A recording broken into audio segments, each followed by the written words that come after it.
నిరుపేద కూలీలకు ఈ సర్కారు చేసినటువంటి క్షమించరానటువంటి ద్రోహం అధ్యక్ష. ఇది అధ్యక్ష, పాపం పెద్దలు కీర్తిశేషులు ఇందిరాగాంధీ గారు భౌతికంగా మరణించారు. కానీ ఈ ప్రభుత్వం చేస్తున్న వాగ్దానాలు నైతికంగా వారు మరణిస్తా ఉన్నారు. వారి పేరు పెట్టి ఇందిరమ్మ పేరు పెట్టుకోనన్న పథకం అమలు చేయరా అధ్యక్ష? కళ్ళు తెరవండి భట్టి గారు. అంకెల గారడి కాదు, ఇచ్చిన మాట ప్రకారంగా నిరుపేద కూలీల కడుపు నింపాలని చెప్పి మీ ద్వారా ఈ ప్రభుత్వాన్ని కోరుతా ఉన్న అధ్యక్ష.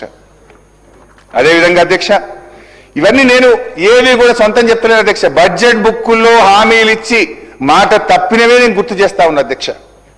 అదేవిధంగా అధ్యక్ష, ఇప్పటిదాకా కూలీల కథలు విన్నాం, రైతుల వెదలు విన్నాం, ఈ ప్రభుత్వం కూలీలను రైతుల్ని ఎట్లా మోసం చేసిందో విన్నాం అధ్యక్ష. అదేవిధంగా అధ్యక్ష, ఈ ప్రభుత్వం యొక్క నమ్మక ద్రోహానికి బలై నెత్తురు చిందించిన నిరుద్యోగుల వెతలు కూడా వినిపించే ప్రయత్నం చేస్తా అధ్యక్ష.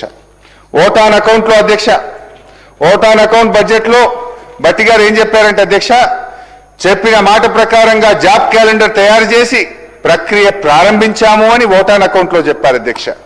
మొదటి బడ్జెట్ అధ్యక్ష, నియామక ప్రణాళిక క్యాలెండర్ను త్వరలోనే ప్రకటిస్తున్నాము అని మొదటి బడ్జెట్లో చెప్పారు అధ్యక్ష.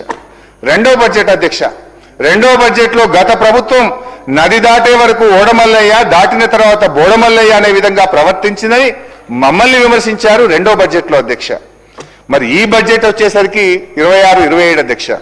ఈ బడ్జెట్లో నిరుద్యోగుల ఊసే లేదు, జాబ్ క్యాలెండర్ జాడే లేదు, దాని ప్రస్తావనే లేదు అధ్యక్ష. ఒక్కసారి మేనిఫెస్టోలో కూడా ఏం పెట్టారో చూద్దాం అధ్యక్ష. మేనిఫెస్టో అధ్యక్ష, ఇది కాంగ్రెస్ మేనిఫెస్టో అధ్యక్ష. ఈ మేనిఫెస్టోలో అధ్యక్ష హైదరాబాద్ నుండి యూత్ డిక్లరేషన్ అని ఒక పెద్ద పుస్తకం అయితే విడుదల చేశారు అధ్యక్ష. ఈ మేనిఫెస్టోలో ఏం చెప్పారంటే అధ్యక్ష, మొదటి సంవత్సరంలోనే 2 లక్షల ప్రభుత్వ ఉద్యోగాలు భర్తీ చేస్తామని హామీ ఇచ్చారు అధ్యక్ష. నేను అడుగుతా ఉన్న భట్టి గారిని, ఆ 2 లక్షల ఉద్యోగాలు ఇచ్చారా? ఎవరికి ఇచ్చారు? మొదటి సంవత్సరం గడిచిపోయింది, రెండవ సంవత్సరం గడిచిపోయింది, మరి చేయండి.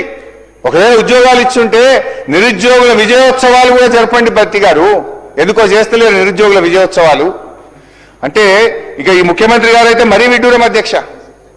నిరుద్యోగులకు ఉద్యోగాలు ఎక్కువైపోయి ఇక నోటిఫికేషన్లు చాలు అంటున్నారని చెప్పి సెలవిస్తారు ఆయన. పోదామా మరి? నేను అడుగుతా స్పీకర్ గారు, ఒక పావు గంట హౌస్ అడ్జెంట్ చేయండి సార్. ఇక్కడనే కదా సార్ అశోక్ నగర్. భట్టి గారు మేము అందరం కలిసి అశోక్ నగర్ సెంట్రల్ లైబ్రరీకి పోయి అడుగుదాం. మరి నిరుద్యోగులు నోటిఫికేషన్లు చాలు అంటున్నారా? మీరు ఇచ్చిన ఉద్యోగాలతో వాళ్ళు సాటిస్ఫై అయ్యారా? వాళ్ళ మాటలు ఏందో ఒక్కసారి పోయి వినేద్దాం. ఎందుకు అధ్యక్ష ఈ రకంగా నిరుద్యోగ యువతి యువకులను వంచిస్తారు అధ్యక్ష? నాడు ఓట్ల కోసం అశోక్ నగర్ సెంట్రల్ లైబ్రరీ చుట్టూ తిరిగారు. నిరుద్యోగుల మెడలో కాంగ్రెస్ కండువాలు వేసి జిల్లాల్లో వారిని తిప్పి ప్రచారం చేయించుకున్నారు. ఇప్పుడు అదే అశోక్ నగర్ లో ఉద్యోగాలు అడిగిన విద్యార్థుల వీపులను విమానం మూత మోగిస్తా ఉన్నారు అధ్యక్ష. తలలు పగలగొట్టారు. చివరికి చదువుల తల్లి నివసించే సిటీ సెంట్రల్ లైబ్రరీకి కూడా నెత్తురు మరకలంటిచ్చారు అధ్యక్ష. ఎన్నికల ముందు డిక్లరేషన్ తో మీకు అధికారం దక్కింది, బట్ ఎన్నికలైన తర్వాత నిరుద్యోగులకు ఏం దక్కింది అధ్యక్ష? నిరుద్యోగులకు పాపం దక్కింది, డిప్రెషన్ దక్కింది, సప్రెషన్ దక్కింది అధ్యక్ష. అధ్యక్ష, ఎన్నికలు దాటడానికి నిరుద్యోగులను ఓడలా వాడుకొని గెలిచిన తర్వాత వాళ్ళను బోడమల్లేలు చేసింది ఎవరో ఇప్పుడు భట్టి గారే సెలవియ్యాలి అధ్యక్ష. అధ్యక్ష, రెండో బడ్జెట్లో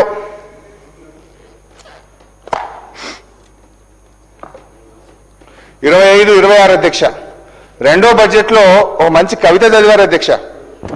భట్టి గారు మా మీద చదివారు, 29వ పేజీ అధ్యక్ష. మా మీద ఏమని చదివారంటే అధ్యక్ష, శ్రీశ్రీ గారి కవిత మా మీద ప్రయోగించారు భట్టి గారు. కూటి కోసం కూలి కోసం పట్టణంలో బ్రతుకుదామని తల్లి మాటలు చెవిన పెట్టక బయలుదేరిన బాటసారికి ఎంత కష్టం ఎంత కష్టమని మా మీద చదివారు అధ్యక్ష భట్టి గారు.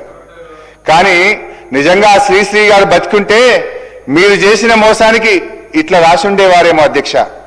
రాహుల్ గాంధీ మాటలు నమ్మి, ప్రియాంక గాంధీ భాష నమ్మి కాంగ్రెసు కోటేసిన నిరుద్యోగికి ఎంత కష్టం ఎంత కష్టం.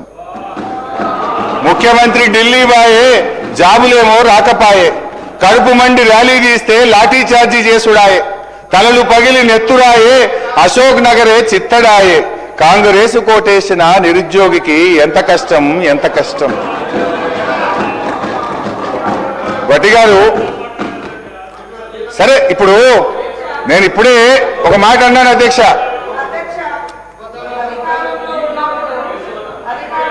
అప్పుడు 10 సంవత్సరాలు ఏం చేసిరో చెప్పండి. ఫస్ట్ ఏం చేసిర్రు చెప్పండి. ఎన్ని